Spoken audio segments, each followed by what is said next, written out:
Nous sommes de retour en direct sur le plateau de TV Finance. Merci beaucoup si vous nous rejoignez à l'instant. Merci beaucoup pour votre fidélité. Désormais, il est l'heure de retrouver la rubrique de David Furcage, Cross the Market. Bonjour David. Bonjour cher ami. Bonjour David, merci beaucoup d'être avec nous ce matin. David Furcage, vous êtes CEO de iWave Capital. Avec nous, vous allez vous essayer aujourd'hui un exercice de haute voltige, tenter de nous expliquer que le monde se dédollarise et notamment sous le prisme de l'évolution de l'or, l'or matière première, matière valeur refuge qui prend près de 50% depuis le début de l'année, ça ne dérange personne. En tout cas, toujours est-il que depuis 2014, l'or est dans une tendance haussière.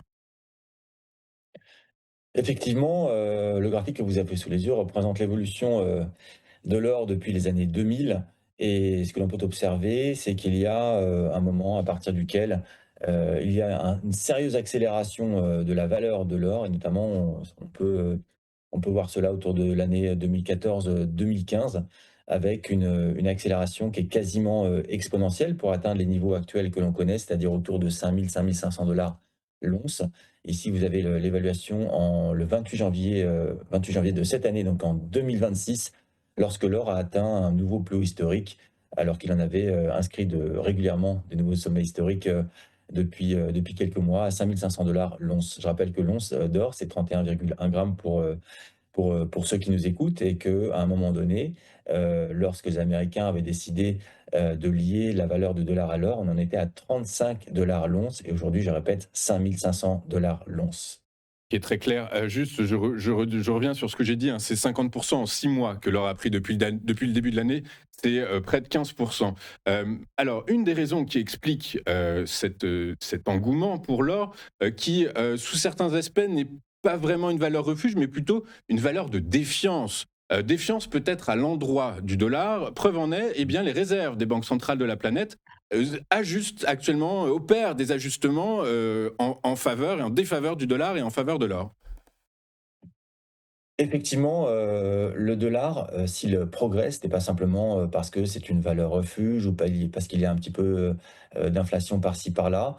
C'est un thème de géopolitique, c'est un thème, qui remet en cause, l'hégémonie du dollar et toute, la problématique territorialité qu'elle permet et donc c'est un enjeu, également d'indépendance, pour les pays, qui contestent l'hégémonie du dollar et donc l'hégémonie des Américains, avec un monde multipolaire qui se renforce et l'or est au centre de l'attention de ce nouveau monde. Alors le graphique que vous avez sous les yeux représente effectivement, les achats d'or des principales banques centrales à travers, le monde entre 2020 et 2025 et dans ce graphique, ce que l'on observe, c'est que ce qui vient en premier, effectivement, c'est la Chine, le principal pays, contestataire de l'hégémonie, américaine, de l'impérialisme américain. Enfin, on pourra en discuter, on pourra apposer des adjectifs, selon la perception. Mais, la Chine est le premier acheteur, d'or, au monde depuis, 2020-2025. On entend la Chine, donc la banque centrale, chinoise. Non loin dans le classement, le quatrième pays, qui est l'Inde, avec plus de 245 tonnes achetées au cours de 2020-2025, suivi du Brésil. Donc en fait, quand on s'intéresse un petit peu aux relations internationales et à la contestation d'un certain monde à l'égard de ce que là s'appelait le monde unipolaire, celui qui a vu le jour à partir de la chute du mur de Berlin. Ce monde contestataire est mené par les BRICS. Effectivement, parmi les plus gros acheteurs d'or au cours des dernières années, on retrouve la Chine, l'Inde et le Brésil qui font partie des BRICS, avec d'autres pays contestataires un peu plus loin. Effectivement, la Russie avec plus de 55 tonnes d'or achetées entre 2020 et 2025. D'un autre côté, quand on regarde la partie basse de ce graphique, finalement, il y a peu de pays qui vendent de l'or. En fait, il y a beaucoup plus de banques centrales qui augmentent leur stock d'or que de pays qui diminuent leur stock d'or. Donc, ce faisant, en fait, on retrouve en fait dans le bilan des banques centrales un élément contestataire de la géopolitique et des relations internationales qui se focalise, qui se concentre sur l'or. L'or est une matière première qui permet d'obtenir à la fois une indépendance monétaire, mais d'obtenir un certain recul à l'écart de l'hégémonie américaine. Bien maintenant, on comprend pourquoi Donald Trump a assoupli les ratios prudentiels imposés aux banques américaines. C'est bien tout simplement parce que, eh bien, dans le monde, il y a de moins en moins d'acheteurs des obligations souveraines américaines. Résultat, bah, il faut bien financer ce déficit. Et donc, bah, ce sont les banques américaines qui vont remplacer les investisseurs étrangers. Alors ça, c'est à voir, on le verra un peu dans le graphique, dans l'un des graphiques, suivants. Pour le coup, le graphique là que vous avez sous les yeux représente, le stock d'or apporté à sa valeur en dollars. Donc, on retrouve sur la base, de l'once d'or à 5 500 les Américains en tête avec, une valeur de 1,44 trillion de dollars de stock d'or. Mais non loin, bon, il y a les pays, quand même, européens, hein, qui sont, très, très bien positionnés avec, l'Allemagne, l'Italie et la France. Donc c'est plutôt une bonne nouvelle pour, en tout cas notre, indépendance monétaire. Donc les principaux européens sont bien dotés en matière de stock d'or rapporté, en dollars. Mais à nouveau, on retrouve, effectivement, la Russie, la Chine et l'Inde dans le classement des 10 premiers, détenteurs, de stock d'or lorsqu'on le rapporte à une valeur, en dollars.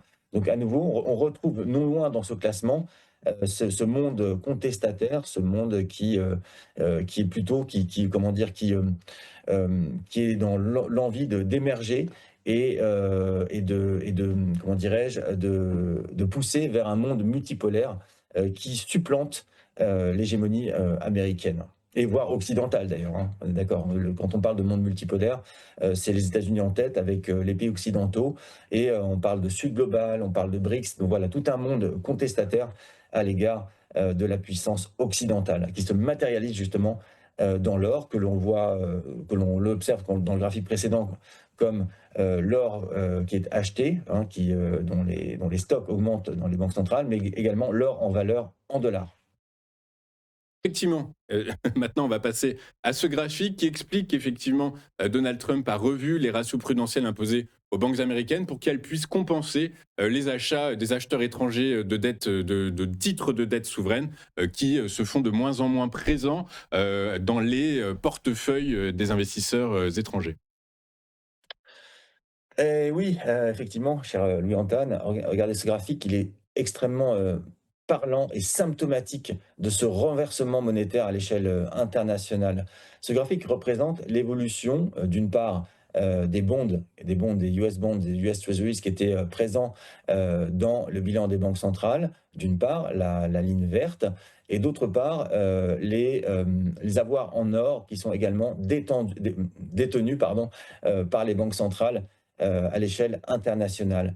Et depuis 1996, en réalité, les banques centrales détenaient davantage de bons du Trésor américain que d'or. Et là, en 2025, le croisement de courbes qui témoigne justement de ce renversement de monde, de cette contestation géopolitique internationale et du retour, en tout cas des espoirs de retour à un monde multipolaire, ce ratio se retourne, ces courbes se croisent et effectivement, depuis 2025, alors que ce n'était pas le cas depuis 30 ans, les banques centrales détiennent sensiblement plus d'or dans leur bilan que de bons du trésor. Et ce qui est central, en fait, il faut bien comprendre que l'or, donc ce n'est pas, enfin, mon propos en fait consistait à dire que c'est pas seulement une appétence comme ça de court terme, de bulles, de comment dirais-je, de peur contre l'inflation. Il y a là un nouveau paradigme, en tous les cas, qui était comment dire, en suspens depuis notamment 2014, depuis le moment où l'or a vraiment, vraiment décollé. Voilà, c'est un nouveau monde qui se construit, un monde, je répète, hein, contestataire, un monde qui se veut multipolaire et un monde où ce qu'on appelle le Sud global, où les BRICS tentent en fait de retrouver une certaine indépendance à l'égard d'un monde occidental. Et cette indépendance se matérialise, se cristallise sur l'or, sur la détention de l'or dans le bilan des banques centrales. David, on parle de dédollarisation du coup. Alors, effectivement, quand on détient un peu plus d'or dans son bilan, ça permet à une monnaie, quelle qu'elle soit, d'avoir un collatéral en matière de valeur, hein, d'accord? Donc, l'une des manières de rendre sa devise, sa monnaie, plus forte, c'est d'avoir un collatéral et si ce collatéral et justement c'est l'or, ça rend la monnaie d'un pays beaucoup plus crédible. Donc ça permet des espaces, des commerces, une possibilité pour commercer avec sa propre monnaie qui est plus importante, puisque effectivement, un yuan chinois, par exemple, correspond à une certaine valeur en or. Donc c'est pas la même chose que dire un yuan chinois ne correspond à pas grand-chose en fait. Voilà, donc l'or, c'est une manière de crédibiliser sa monnaie et donc effectivement de se sortir potentiellement, ou en tout cas petit à petit, parce que là on est sur des mouvements structurels, donc qui sont très lents, mais à nouveau, l'or permet de se sortir de l'hégémonie du dollar et donc effectivement, pour répondre à votre question, de se dédollariser, c'est-à-dire d'être moins soumis à l'évolution du dollar et utiliser sa propre monnaie, effectivement, pour commercer, pour créer de nouveaux espaces commerciaux en dehors du dollar.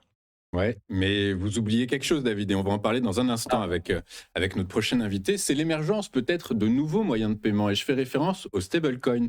Et les stablecoins, à 90%, 95%, ils sont adossés à quoi? Au dollar. Résultat, eh ben, c'est pas si évident que ça, en fait.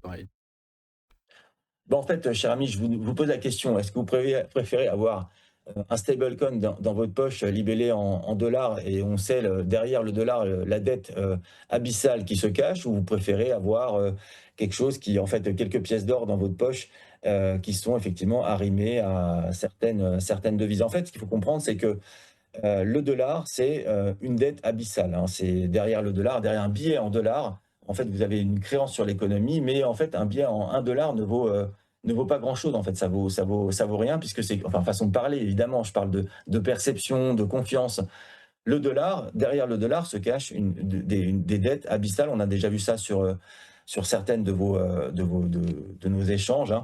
Donc, moi, personnellement, je préfère avoir une pièce en or que l'équivalent en dollars dans la poche, sachant que on a déjà vu ça également, hein.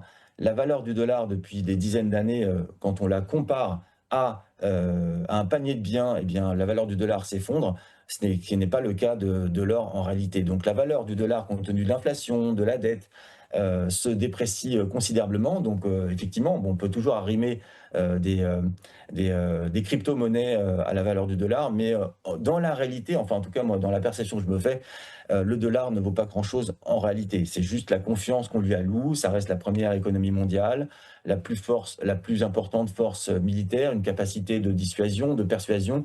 Les Américains sont une grande puissance, donc la monnaie qui va avec, on peut lui allouer un certain degré de confiance.